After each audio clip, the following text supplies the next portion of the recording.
बुल्डाना जिला प्रशासन ने आगामी ईद पर्व के मद्देनजर एक अभिनव पहल करते हुए पहली बार जिले की शांति समिति की बैठक ऑनलाइन वीडियो कॉन्फ्रेंस के माध्यम से आयोजित की। प्रशासन ने यह कदम प्रधानमंत्री नरेंद्र मोदी के ईंधन बचत के आह्वान को ध्यान में रखते हुए उठाया है। मंगलवार को आयोजित इस बैठक में पूरे जिले के अधिकारी और शांति समिति के सदस्य एक साथ ऑनलाइन जुड़े। बैठक में जिलाधिकारी, पुलिस अधीक्षक, अतिरिक्त पुलिस अधीक्षक, सभी उपविभागीय पुलिस अधिकारी, थाना प्रभारी, तहसीलदार, नगर परिषदों के मुख्याधिकारी तथा शांति समिति के पदाधिकारी बड़ी संख्या में शामिल हुए। प्रशासन का कहना है कि विभिन्न तहसीलों और ग्रामीण क्षेत्रों से अधिकारियों व पदाधिकारियों को मुख्यालय तक आने जाने में समय और ईंधन की काफी खपत होती है। इसी को ध्यान में रखते हुए बैठक ऑनलाइन आयोजित करने का निर्णय लिया गया। इस पहल का सभी स्तरों पर स्वागत किया जा रहा है।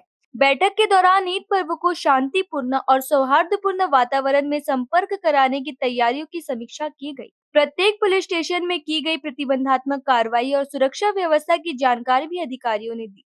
साथ ही त्योहार के दौरान कानून व्यवस्था और मूलभूत सुविधाएं बनाए रखने के लिए सभी विभागों को सतर्क रहने के निर्देश दिए गए। राज्य शासनाच्या निर्देशानुसार डीसी द्वारे आज माननीय कलेक्टर महोदय आणि एसपी महोदय यांच्या अध्यक्षतेखाली आणि उपस्थित सर्व जिल्ह्यातील सर्व प्रशासनाचे अधिकारी तसेच शांतता कमिटीचे सर्व सदस्य यांच्या सोबत व्हर्च्युअल मीटिंग आज बकरीद संबंधाने झालेली आहे। आगामी बकरीद संबंधाने प्रशासनाने दिलेल्या सूचना तसेच शांतता कमिटीच्या सदस्यांमार्फत ज्या काही सूचना प्राप्त झालेल्या आहेत आणि जो काही गोहत्या बंदी विषयक कायदा आहे त्याबाबतच्या ज्या काही सूचना आहेत त्या सर्व सदस्यांमार्फत समाजात जातील आणि हा आपला बकरी ईदचा जो काही सण आहे हा उत्साहात आणि शांततेत पार पडेल या संबंधाने प्रशासनाने पूर्ण पाऊल उचललेले असून सर्व ठिकाणी व्यवस्थित बंदोबस्त नेमण्यात येणार आहेत आणि जे काही समाजकंटक आहेत त्यांच्यावरती आपण अगोदरच प्रतिबंधात्मक कारवाई केलेली आहे